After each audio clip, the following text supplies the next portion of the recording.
Did you miss our podcast on the big change in solar? If you did, stay tuned.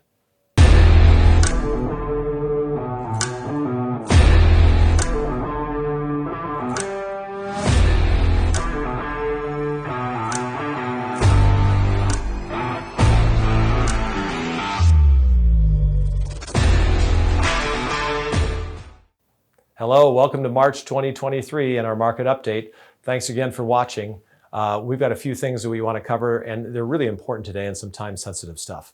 Of course, the market update, which we're seeing some changes in the market. Let's talk a little bit about housing affordability and how that's changed. And lastly, this important date coming up that's going to affect anybody that has solar or is thinking of getting solar energy. So our market statistics. Inventory year over year, okay, it's up from last year. That's what you're going to read in the headlines. What you won't read is month over month, it is down. And that's pretty common here in our county and throughout the country, quite honestly. Pending sales down a little bit from last year, but up significantly over January. So February, we had a third more homes going to escrow than in January. Same thing with sold properties, up virtually 30%. And then the new homes coming on the market is about flat. So here's a couple of numbers I'll throw at you. So 148 homes went into escrow last month, okay, went under contract to be sold. Only 78 came back to replace them.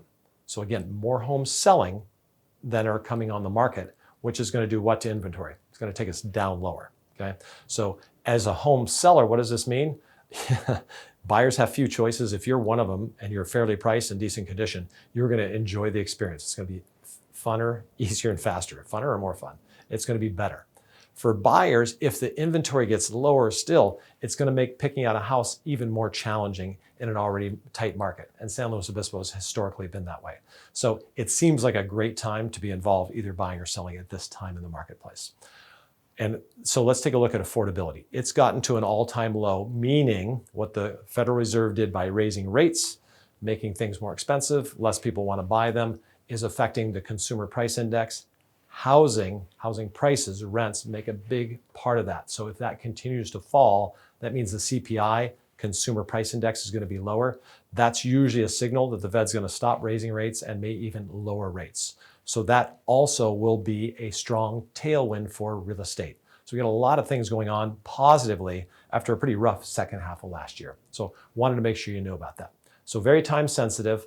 Solar energy, if you have it now, you're happy. If you don't and you're thinking about it, you need to look into it immediately, because right now I have a solar system, for example. I give a certain amount to PG&E, they give me the same amount back. So when I'm not using my solar during the day, it goes to PG&E. At night when I need it, they give it back. Right now it's 1-to-1.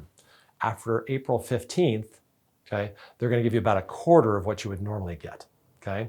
And they're doing that for certain reasons to incent people to get batteries. But the bottom line is, we had a specialist on solar power. He did my building here that we're in right now on our podcast. Go to teamswayze.com. Look at that last podcast.